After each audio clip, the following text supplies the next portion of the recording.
पुष्प, पारिजात का जो पुष्प है, सोमवार की अष्टमी पड़ने पर यदि हम देव अधिदेव महादेव की पारिजात के फूल से आराधना करते हैं, स्मरण करते हैं, तो उसका फल भी हमें अधिक प्राप्त होता है। पारिजात का पुष्प, हम तो यहां तक कहेंगे अगर आपके यहाँ हार श्रृंगार का पेड़ लगा हो, पारिजात का पुष्प यदि आपके यहाँ होता हो, रात को खिलता है, सवेरे मिलता है, ऐसा पारिजात का अगर वृक्ष आपके यहाँ लगा हो तो प्रयास कर लें।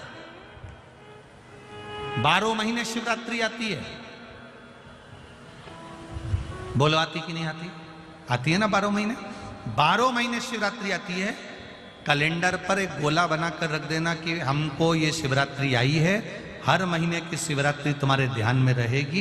एक पारिजात का पुष्प, हार श्रृंगार का पुष्प, एक अगर देवाधिदेव महादेव को आपने चढ़ाना चालू कर दिया, समर्पित करना प्रारंभ कर दिया, तो आपको पीछे पलट कर देखने की जरूरत नहीं पड़ेगी, महादेव हाथ पकड़ ही रहता। पारिजात का पुष्प शिव को समर्पित हो।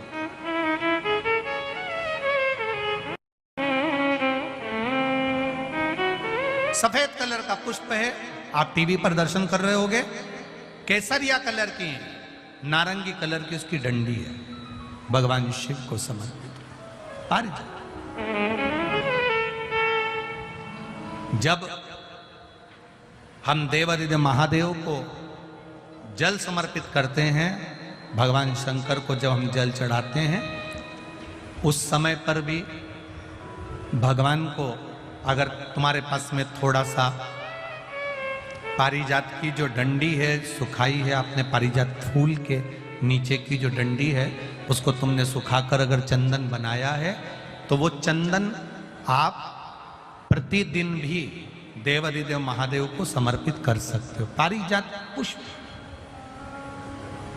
एक बात और हमारे स्मरण में रहे,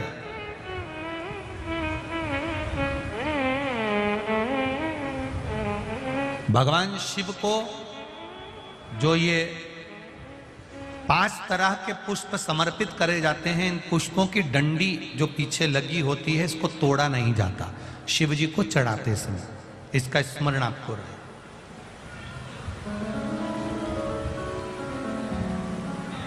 तीन शिवालय ऐसे हैं जहां पर पारिजात के पुष्प को समर्पित कर देने से, भगवान शंकर को अगर पारिजात का पुष्प समर्पित किया जाता है तो मनवांछित फल की प्राप्ति होती है। पहला, मां नर्मदा से निकला हुआ कंकर नर्मदेश्वर महादेव। अगर कहीं नर्मदा जी के कंकर से शिवलिंग बना हुआ है तो मां नर्मदा के शिवलिंग पर पारिजात का पुष्प समर्पित होता है। दूसरा, जो शिवालय एकांत में हो, एकांतेश्वर महादेव जो एकांत में बैठे हो, भले ओटले पर बैठे हो, अकेले बैठे हो, एकांत में बैठे हो, वो एकांतेश्वर महादेव पर भी पारिजात का पुष्प समर्पित कर देने से, अगर कोई अदालत का कोर्ट केस होता है तो बाबा देवाधिदेव महादेव का मात्र पारिजात पुष्प का स्मरण या उसको समर्पित कर देने से भी फल की प्राप्ति होती है। तीसरा, ऐसा शिवालय जो नदी के तट पर हो, सरोवर के तट पर हो, कुंड के तट पर हो, बावड़ी के तट पर हो, कुएं के तट पर हो। आप सब लोग तो ग्रामीण क्षेत्र के निवासी हैं और जितने लोग भी कथा सुन रहे हैं आस्था चैनल पर, फेसबुक, यूट्यूब पर, सबके स्मरण में होगा, पहले हमारे जो पूर्वज होते थे वो कुआं बावड़ी के पास में शंकर जी का शिवलिंग रख देते थे। ध्यान में होगा, जिसको स्मरण में होगा उसको मालूम होगा। शिवलिंग लाते थे और जहां कुआं होता था, बावड़ी होता था, तालाब होता था, नदी होती थी, उसके तट पर, उसके पास में शिवलिंग रख देते थे। कारण क्या है? किसी जलाशय, कुआं, बावड़ी, तालाब, नदी, सरोवर, इसके पास में जो शिवलिंग होता है, उस शिवलिंग को बहुत सिद्ध करने की जरूरत नहीं होती। स्वयं गंगा मैया उस कुंड बावड़ी के रूप में रहकर शिवलिंग को सिद्ध कर देती है और वहां स्वयं विराजमान हो जाती है महाराज। वहां पर भी यह हार श्रृंगार पारिजात का पुष्प शिव को समर्पित किया जाए। 3 जगह ऐसी है जहां कभी मौका मिल जाए और तुम्हारे पास में पारिजात का फूल हो और कहीं तुम्हें मिल गया, तुमने आज्ञा ले ली हम ये पुष्प ले लें क्या, और लेकर अगर आपने चढ़ाया है तो उसका फल जरूर मिलेगा। पारिजात हार श्रृंगार का पुष्प। चंदन भी प्रयोग कर सकते हो उसका, चंदन।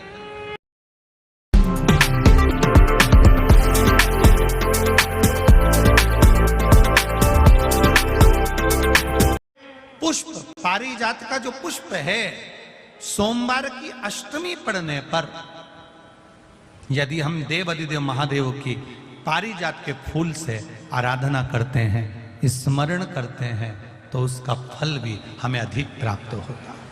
पारिजात का पुष्प। हम तो यहां तक कहेंगे अगर आपके यहाँ हार श्रृंगार का पेड़ लगा हो, पारिजात का पुष्प यदि आपके यहाँ होता हो, रात को खिलता है, सवेरे मिलता है, ऐसा पारिजात का अगर वृक्ष आपके यहाँ लगा हो तो प्रयास करना। 12 महीने शिवरात्रि आती है, बोलो आती कि नहीं आती? आती है ना 12 महीने। 12 महीने शिवरात्रि आती है। कैलेंडर पर एक गोला बनाकर रख देना कि हमको ये शिवरात्रि आई है, हर महीने की शिवरात्रि तुम्हारे ध्यान में रहेगी। एक पारिजात का पुष्प, हार श्रृंगार का पुष्प एक अगर देवाधिदेव महादेव को आपने चढ़ाना चालू कर दिया, समर्पित करना प्रारंभ कर दिया, तो आपको पीछे पलट कर देखने की जरूरत नहीं पड़ेगी, महादेव हाथ पकड़ ही रहता। पारिजात का पुष्प शिव को समर्पित हो।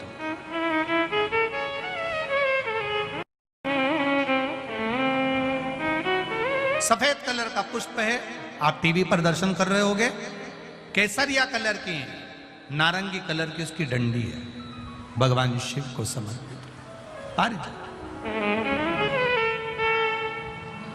जब हम देवाधिदेव महादेव को जल समर्पित करते हैं, भगवान शंकर को जब हम जल चढ़ाते हैं, उस समय पर भी भगवान को अगर तुम्हारे पास में थोड़ा सा पारिजात की जो डंडी है सुखाई है, आपने पारिजात फूल के नीचे की जो डंडी है उसको तुमने सुखाकर अगर चंदन बनाया है, तो वो चंदन आप प्रतिदिन भी देवाधिदेव महादेव को समर्पित कर सकते हो। पारिजात पुष्प।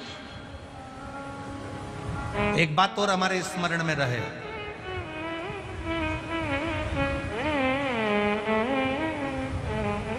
भगवान शिव को जो ये 5 तरह के पुष्प समर्पित करे जाते हैं, इन पुष्पों की डंडी जो पीछे लगी होती है इसको तोड़ा नहीं जाता शिव जी को चढ़ाते समय। इसका स्मरण आपको रहे।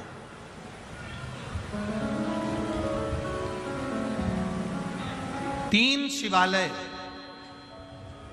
ऐसे हैं जहां पर पारिजात के पुष्प को समर्पित कर देने से, भगवान शंकर को अगर पारिजात का पुष्प समर्पित किया जाता है तो मनवांचित फल की प्राप्ति होती है। पहला, मां नर्मदा से निकला हुआ कंकर नर्मदेश्वर महादेव। अगर कहीं नर्मदा जी के कंकर से शिवलिंग बना हुआ है तो मां नर्मदा के शिवलिंग पर पारिजात का पुष्प समर्पित होता है। दूसरा, जो शिवालय एकांत में हो, एकांतेश्वर महादेव जो एकांत में बैठे हो, भले ओटले पर बैठे हो, अकेले बैठे हो, एकांत में बैठे हो, वो एकांतेश्वर महादेव पर भी पारिजात का पुष्प समर्पित कर देने से अगर कोई अदालत का कोर्ट केस होता है तो बाबा देवाधिदेव महादेव का मात्र पारिजात पुष्प का स्मरण या उसको समर्पित कर देने से भी फल की प्राप्ति होती है। तीसरा, ऐसा शिवालय जो नदी के तट पर हो, सरोवर के तट पर हो, कुंड के तट पर हो, बावड़ी के तट पर हो, कुएं के तट पर हो। आप सब लोग तो ग्रामीण क्षेत्र के निवासी हैं और जितने लोग भी कथा सुन रहे हैं आस्था चैनल पर, फेसबुक, यूट्यूब पर, सबके स्मरण में होगा, पहले हमारे जो पूर्वज होते थे वो कुआं बावड़ी के पास में शंकर जी का शिवलिंग रख देते थे। ध्यान में होगा, जिसको स्मरण में होगा उसको मालूम होगा। शिवलिंग लाते थे और जहां कुआं होता था, बावड़ी होता था, तालाब होता था, नदी होती थी, उसके तट पर, उसके पास में शिवलिंग रख देते थे। कारण क्या है? किसी जलाशय, कुआं, बावड़ी, तालाब, नदी, सरोवर, इसके पास में जो शिवलिंग होता है, उस शिवलिंग को बहुत सिद्ध करने की जरूरत नहीं होती। स्वयं गंगा मैया उस कुंड बावड़ी के रूप में रहकर शिवलिंग को सिद्ध कर देती है और वहां स्वयं विराजमान हो जाती है महाराज। वहां पर भी यह हार श्रृंगार, पारिजात का पुष्प शिव को समर्पित किया जाए। 3 जगह ऐसी है जहां कभी मौका मिल जाए और तुम्हारे पास में पारिजात का फूल हो और कहीं तुम्हें मिल गया, तुमने आज्ञा ले ली, हम ये पुष्प ले लें क्या, और लेकर अगर आपने चढ़ाया है तो उसका फल जरूर मिलेगा। पारिजात, हार श्रृंगार का पुष्प, चंदन भी प्रयोग कर सकते।